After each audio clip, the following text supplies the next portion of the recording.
Shalom.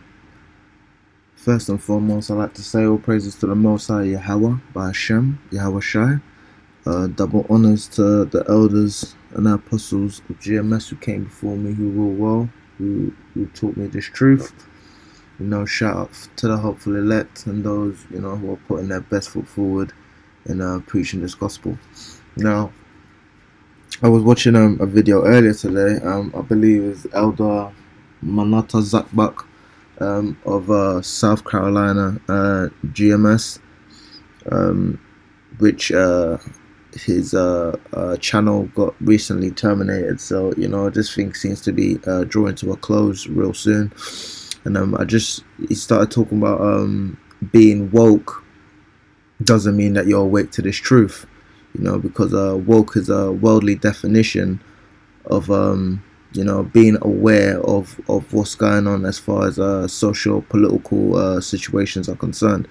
And he said something, I can't exactly remember what he said, but he basically said black means devoid of light. That's what black means with all this Black Lives Matter stuff. And somebody's probably already brought this out, but I just wanted to elaborate and extrapolate if anybody has already brought this out.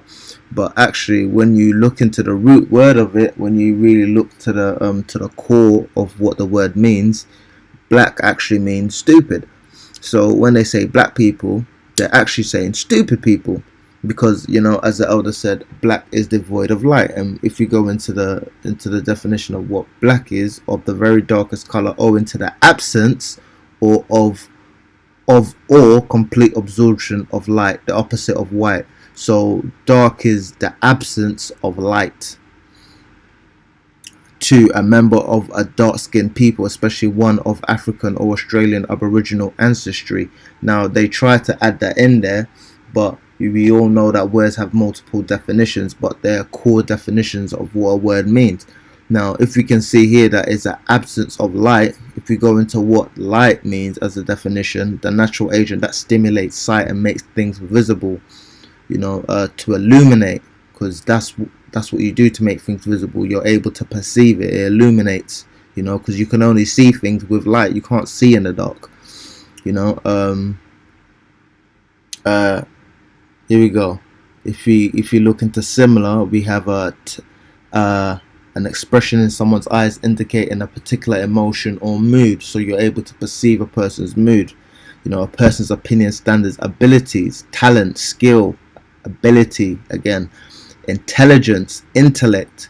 So we understand that light means intellect. That's why they say the light bearer, the bearer of knowledge, he brings knowledge. So if we understand that light means intelligence and black means the absence of light, what they're saying is black people are absent of intelligence. So basically it means stupid, sottish. So black means stupid. And we all know that black also means deaf, and you have all these other words associated with it. Nothing associated with it is good. They're basically calling you stupid, and people are purposely just through sheer ignorance are calling themselves stupid. Because if you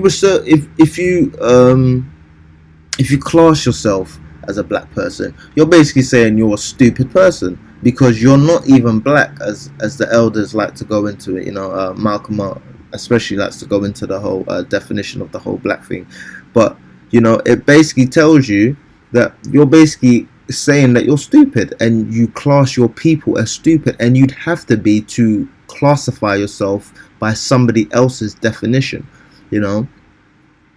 So all these Black Lives Matter, they're saying stupid lives matter. And black is the absence of something, so no lives matter. So there's so many double entendres and double meanings of what these words and what these so-called movements are about. They're insulting you right to your face. They're calling you stupid. You call yourself stupid, so-called black people, so-called stupid people. If you look into Matthew 5:14 to 16, ye are the light of the world. You know, you are the light of, you are the knowledge of the world. You bring the knowledge of the Most High, because that's the highest form of knowledge in the world, not this science that Esau talks about. You know, you have all this science, and you can't, you know, create a civilization without destroying everything. So that's not a higher form of intelligence. You are the light of the world.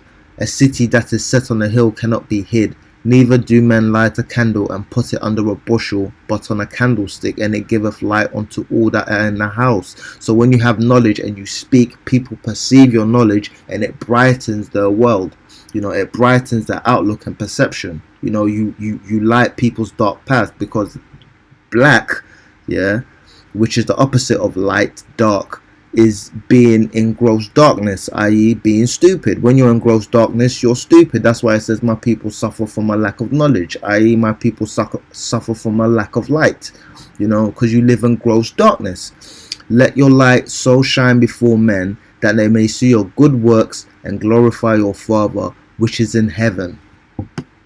And if you go to Numbers 6:25 to 26, the Lord maketh his face to shine upon thee. So when the Lord puts that light on you and his face shines upon you, he's giving you knowledge. He's giving you the ability to walk after his likeness, because you are made after his image. So you're meant to walk after the laws and commandments that the Lord has set before you, because he knows best. That's why your dad told you not to do certain things, and then you did it, and then something bad happened, and you were scared to go back to your father and admit you did something wrong, because you knew you was due a whooping because he told you not to do that thing, you know. And even at 50 years old, so-called stupid people, aka black people, are still acting like children, because with all the information that's available, we still refer to ourselves as stupid people. We scoff at the Bible and say it's a white man's book. If it's a white man's book, how come he doesn't live by it? If it's a white man's book, how come their whole society is disorderly when that book speaks about nothing but order? The Lord lift up his countenance upon thee and give thee peace, because knowledge gives you peace. That's why they say knowledge shall be the stability of our times, because knowledge brings light and calmness. When you know something, you're much more calm about it. That's why people don't like people who they don't know anything about. You know, just the unknown makes people uneasy. If you turn around a corner and you know for a fact that might be somebody that wants to kill you, you know, somebody might want to kill you. If you turn that corner, you're going to be very uneasy. It's the unknown. But if you know for a fact you turn a corner and there's going to be people who are receiving you in open, you're going to be much more comfortable, because it's not unknown. And if you know for a fact that there's somebody around the corner who wants to kill you, you're just not going to go around the corner, because you know you're stable in the knowledge of what comes next. That's why the men of the Lord are going to be stable in what's coming up, because they know what's happening, because they're filled with light. They're not black. You know, black people are gonna be cannon fodder, because they're stupid people are going to die, you know. And there's a saying in the world, God don't like stupid, and that's pretty obvious from the fact that, you know, he's given the knowledge freely to his men, and everybody else, you know, can't seem to fathom it, because everything is a stumbling block. Even Yahweh Shai is a stumbling block to most people, because they class him as God himself, even though he contradicts that himself. He says he does the Father's work, but he is not the Father. People who have seen him have seen the Father.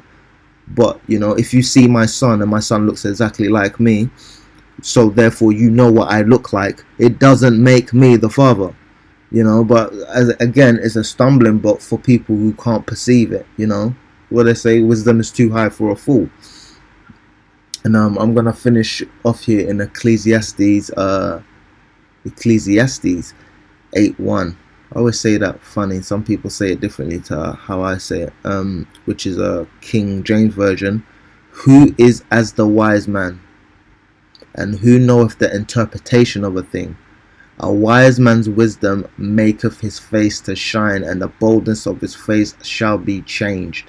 Now, I don't know about anybody else, but when you see somebody and you perceive them to be intelligent or dominant, you can see that in their countenance. You can see when a person has you know, the cogs of their mind moving. You can see when somebody is clever and sharp, just like you can also see when a person is stupid. I mean, with, you know, if you look at somebody who is medically retarded or has what's that Down syndrome stuff, you know, you can see on their face that there's something wrong up there and they're not able to do things that normal people can do. You know, you can see whether or not a person has the light within them or when a person is in gross darkness. That's why they say the eyes are the windows to the soul, you know. And I just wanted to just kind of reply to Elder Manata Zakbak, if I'm saying his name correctly, um, South Carolina, you know, who's had his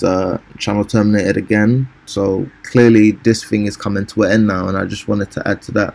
Somebody's probably, you know, already stated this before, but with that, I'd like to say all praises to the Most High, Yahweh, Ba'ashem, Yahweh Shai. You know, I hope everybody who's seeking this word stays faithful to the end. You know, Shalom.